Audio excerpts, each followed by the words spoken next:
대통령의 소탈한 행보 뒤에 있는 분이죠. 영부인 김정숙 여사의 얘기를 해볼까 하는데요. 네.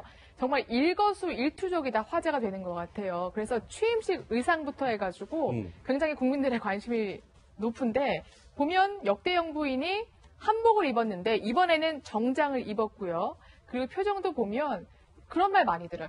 우리랑 굉장히 비슷한 것 같다. 다양하고 굉장히 밝다 이런 말을 많이 듣거든요. 그렇죠. 정말 그 표정은 밝아진 것 같고요. 네. 그리고 저는 이게 역대 영부인 중에 아마 그 유경수 여사하고 그다음에 DJ 그 이희호 여사. 네. 아마 이 두 분이 저는 잘했다 보거든요. 그 두 분의 장점만을 좀 살리고 저는 이게 영부인의 역할을 두 개로 보는 게 첫째는 이게 제1의 민정수석.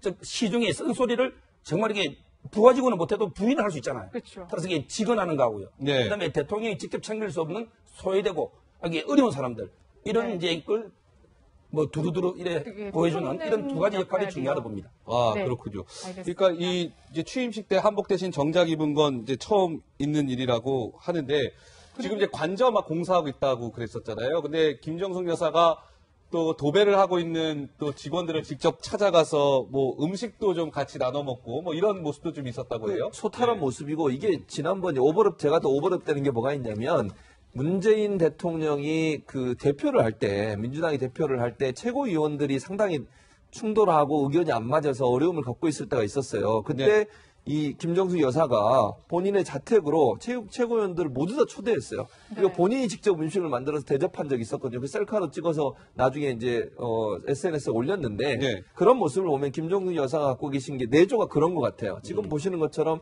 같이 자기 집을 위해서 일해주는 사람, 물론 자기 집은 아니고 관저를 위해서 일해주는 사람에게 직접 음식도 대접하고 격려도 해주고 그리고 최고위원회 같은 경우도 그렇게 논란이 있었는데 집에 불러서 그날 식사하고 나서 많은 부분이 해결되는 모습을 보여줬거든요. 그래서 김정숙 여사 같은 경우에는 본인이 할 수 있는 영역 내에서 문재인 대통령을 열심히 도울 것 같고 또 본인이 할 수 있는 영역에서 국가를 선실하는 부분도 충분히 있을 걸로 보여져서 기대되는 부분이라고 볼 수 있겠습니다. 아니 근데 이제 여기서 또 한번 우리가 잊어버린 걸 다시 생각을 해보면요. 지난번에 이제 제2부속실, 그러니까 박근혜 대통령 때 최순실 씨가 제2부속실을 그 퍼스트 레이디 대신에 한 게 아니냐. 그러면서 여성가족부 장관을 막 임명하고 이런 것이 아니냐. 이런 여러 가지 얘기들이 나오지 않았습니까?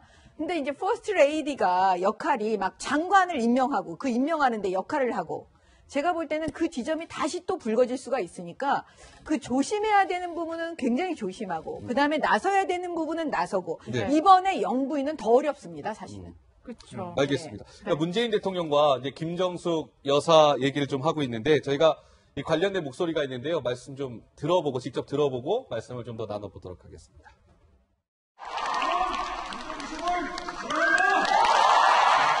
군대 있을 때 편지 많이 받고요. 시도 받고 아직도 갖고 있어요. 자산 목록 1호예요. 우리 처음 만난 날 법대 축제에서 만난 당신 참 해맑았습니다. 늘 바빴던 남편을 잘 챙겨줘서 고맙습니다. 당신은 나의 사랑하는 아내입니다. 감사합니다.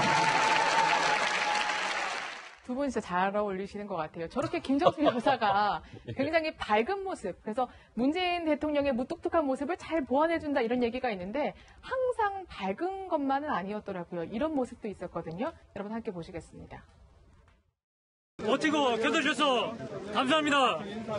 지난 세월 동안 국민과 고통을 함께 하시고자 단식하셨던 모습 생생히 기억합니다. 네, 알겠습니다. 저희가 이제는 마음의 양식이 되어드리겠습니다. 공정한 사회, 정의로운 사회, 평등한 사회 약속하신 거 꼭 지켜주십시오. 응원드립니다.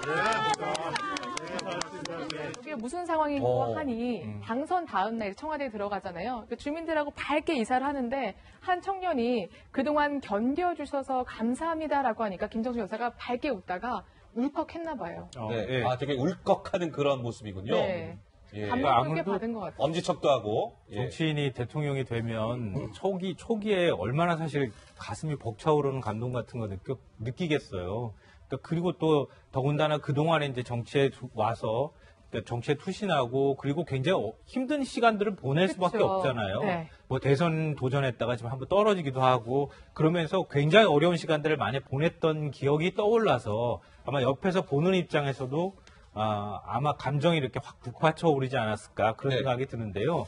저는 김정숙 여사 이렇게 행보를 보면요, 오히려 문재인 대통령이 이렇게 오히려 어깨를 움츠리거나 덜 자신 있어 보이는 것 같고 김정숙 여사가 굉장히 당당해 보이는 모습을 보이는데요. 되게 보기 좋아요. 그렇죠. 왜냐하면 우리나라 여성을 또 상징하는 인물이기도 하잖아요. 퍼스트레이디는. 그러니까 우리나라 여성들한테 여성이 이렇게 당당하게 활동할 수 있다는 모습도 좀 많이 보여주시고, 여성이 우리 사회에 좀 차별받는 문제들이나 이런 것들에 대해서 오히려 영부인으로서 적극적으로 목소리를 많이 내주고, 그래서 오히려 다른 우리나라에 힘들게 사는 여성들의 입장을 대변해주는 그런 영부인의 모습을 앞으로 봤으면 좋겠습니다. 네, 이게 문재인 대통령 이번 이 정부가 특이한 것이 이제 인수위가 없다 보니까 이제 인사나 이런 것들 굉장히 좀 속도를 내야 되는 상황인데, 그러니까 인사가 조금씩 이제 나오고 있지 않습니까? 제 옆에 보시면요, 이 꽃보다 정치 청와대 F4입니다. 네, 드라마 F4가 나왔던 꽃보다 남자였나요? 거기 주제가입니다. 이 노래가 흘러나오면 항상 F4가 등장했거든요. 성시원 앵커가 아주 잘 알고 있어요. 네. 그 보면은 조국 지금 교수잖아요. 서울대 교수인데 조국 민정수석에 임명이 됐습니다. 저희가 엄친아라는 제목을 좀 달아봤는데, 문재인 대통령이 이 조국 민정수석에 대해서 한 이야기가 있습니다. 어떻게 얘기했는지 한번 들어보시죠.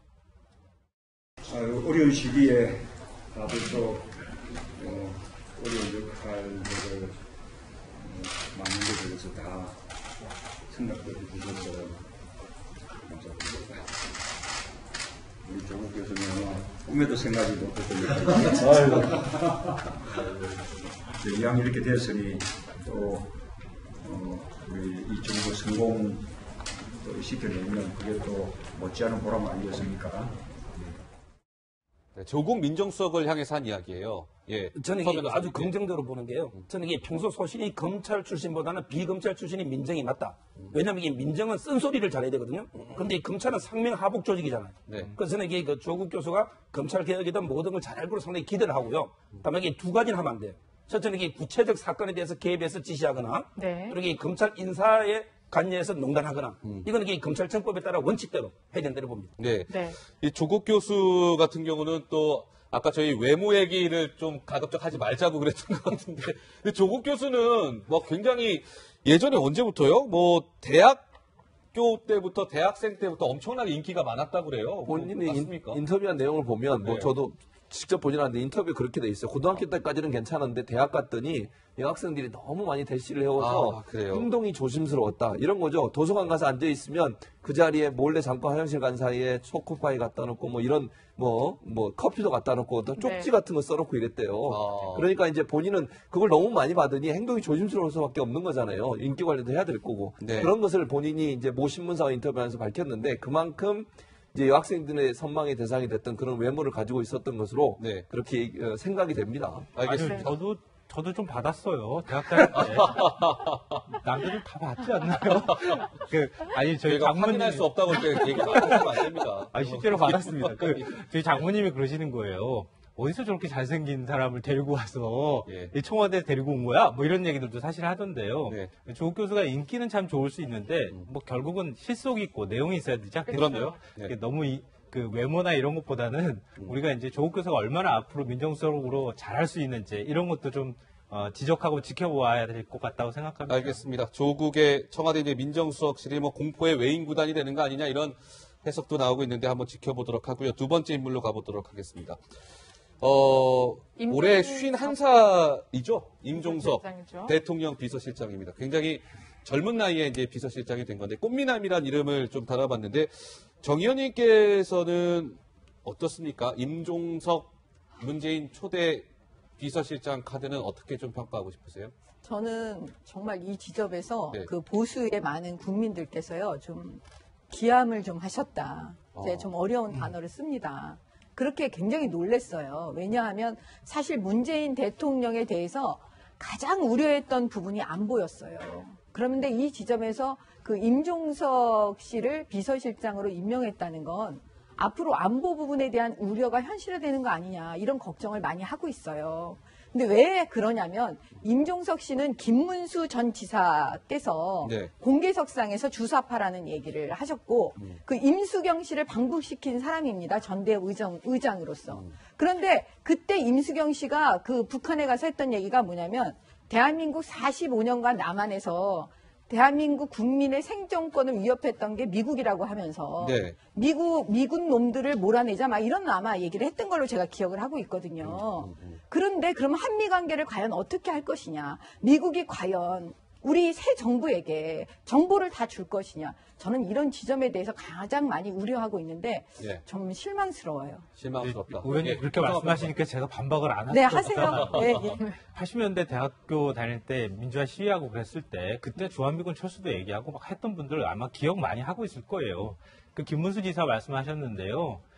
홍준표 후보가 노동부 장관 예비내가 발표하면서 노동부 장관 내가 시키겠다 이렇게 후보로 이름을 올리기도 했었잖아요. 네. 김문수 전 지사 같은 경우에도 국가보안법으로 징역형 살았어요. 근데 김문수 지사는 전향을 했습니다. 그러니까 그것도 전향을 했다고 본인이 말했지만 그 사람 머릿속에 우리가 들어가 본 건 아니잖아요. 아니 근데 그 사람 임종석 말하는 씨는 거고. 그러면 공개적으로 그리고 전향을 했나요? 아니 네. 국회의원들 중에 31%가 그 범죄 경력이 있는데요. 31% 범죄 경력이 있는 국회의원들의 가장 많은 죄목이 집시법하고 국가보안법이에요. 그렇게 따지기 시작하면은 우리 국회의원들도 어디 가가지고 임명직 맡으면 안 돼요. 정무지도 맡으면 안 되고. 그러니까 좀 이제는 이념적인 프레임에서 우리가 좀 벗어났으면 좋겠고요. 다만 말씀하신 게 설득력이 있으려면 앞으로 임종석 비서실장이 국정 운영하는데 대통령을 보좌할 때 만약에 말씀하신 것처럼 뭐 친북적인 뭔가 나왔다. 네. 그러면 그때는 많이 공격해도 되지만 지금 이 시점에서 그 과거 몇십 년 전에 대학 시절에 있었던 전대협 의장 때 있었던 얘기를 지금 하는 것은 제가 볼 땐 적절치 않다. 알겠습니다. 예. 아니 한 말씀만 드리면 최태민 씨와 박근혜 대통령 얘기도 그러면 우리는 하지 말았어야 된다 그런 얘기를 계속 했기 때문에 지금 이 꼴이 난 거예요. 알겠습니다. 네. 예. 뭐 시청자 여러분들이 듣고 판단하시겠죠. 예. 그러니까 임종석 대통령 비서실장. 어쨌든 그 임종석 대통령 비서실장이 임명이 되면서 청와대가 굉장히 이제 젊어진 것만은 분명해 보이고요. 자, 굉장히 중요한 자리예요. 대통령 비서실장 버금 그거만큼 더 중요한 자리죠. 어떻게 보면 이제 대통령의 입이라고 할 수 있는 원래 이제 홍보수석이라는 명칭이 있었는데 문재인 정부 들어서 국민소통수석이라는 이름을 붙였습니다. 윤영찬 국민소통수석인데요. 뇌생남이라는 제가 이름을 달아봤는데 최진봉 교수님, 네. 그 윤영찬 수석은 네. 뭐 문재인 1번가, 뭐 파란 캠페인 등등 굉장히 아이디어가 굉장히 많았던 것 그렇죠. 같아요. 그러니까 예. 특히 이제 SNS를 활용한 홍보, PR 활동에 능력이 뛰어나신 분이세요. 네. 그래서 저분이 물론 이제 그 언론사 기자 출신이신데 그래서 내가 섹시한 남자라고 붙인 거 아니겠습니까?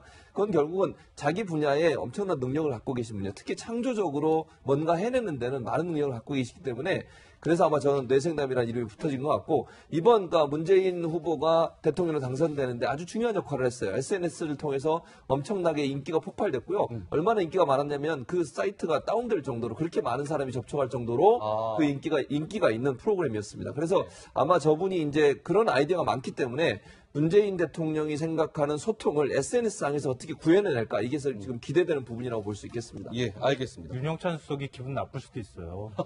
왜 이렇게 엄친아, 꽃미남, 뇌생남 이렇게 하고 나니까 나는 외모가 좀 떨어진다고 평가하는 거 아니야? 이렇게 생각할 수 있으니까 섭섭할 수도 있어요. 뇌생남이 얼마나 좋은 얘기인데요. 요즘 요즘 뇌생남이라는 게 대세입니다. 좋은데 대세입니다, 요즘에. 외모도 뭐 제가 볼 때는 얼마든지 뭐 많은 분들이 호감 가질 수 있는 외모고요. 그리고 뭐 능력까지 있으면 훨씬 더 좋죠. 네. 예. 근데 그 원래 SNS 소통이나 이런 데 굉장히 뛰어난 능력이 있기 때문에 그렇게 해서 수석에 발탁이 됐으니까 앞으로 SNS 그 능력을 얼마나 홍보수석이 잘 발휘하느냐. 지금 대변인 임명 문제 가지고 굉장히 고민이 많다 그러잖아요. 네. 홍보수석이 대변인 역할도 좀 같이 하는 것도 한 방법이 될 것 같고요. 국민과 제일 먼저 소통하는 사람이 홍보수석이니까 네. 좀 제 역할을 톡톡히 잘해줬으면 좋겠습니다. 알겠습니다. 마지막으로 윤영찬 국민소통수석에 이어서 이낙연 국무총리 후보자입니다. 제가 상남자라는 이름을 붙여봤는데 이낙연 국무총리 후보자의 목소리가 준비되어 있습니다. 한번 들어보시죠. 제가 막걸리를 참 자주 마시는데요. 막걸리라도 마셔가면서 야당 정치인들과도 틈나는 대로 소통을 하겠습니다. 네. 네. 이 말이 저는 깜짝 놀랐어요. 저수지 몇 개 정도는 마셔야 된다고 막걸리를. 저도 이게 정말 술을 좋아하는데요. 네. 저는 이게 그 인사에 대해서 이 부분은 아주 그 일단 호남 출신이고 네. 통합요. 그리고 이제 그 옛날에 손학규계라고 친문 직계는 아니잖아요. 그런 이제 그 통합 측면에서는 뭐 인사를 긍정적으로 평가하고요. 다만 이제 제가 지방자치를 전공하는데 앞으로 이게 지방자치단체장은 주민으로 임기를 보장됐는데 물론 이게 1년이 안 남아서 보궐선거는 없다 하더라도 이런 부분에 좀 자제하는 게 필요하다 이렇게 보입니다.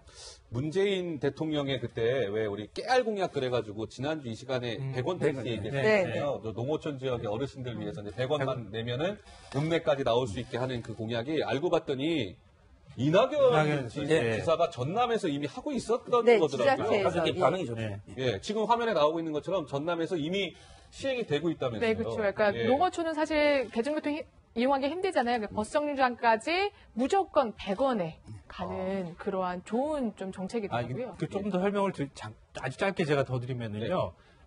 농어촌에는 보통 이렇게 버스 회사에서 공영버스를 운영을 해왔어요. 근데 그게 자꾸 적자가 나는 거예요.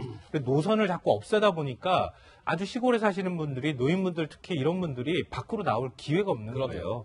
그래서 지자체가 돈을 보조해 주는 것을 전제 조건으로 100원만 받고 노인분들을 이제 그 시장까지도 데려다 주시고 읍내까지 데려다 주는 뭐 이런 이제 택시인 거죠. 알겠습니다. 자, 100원 택시 얘기까지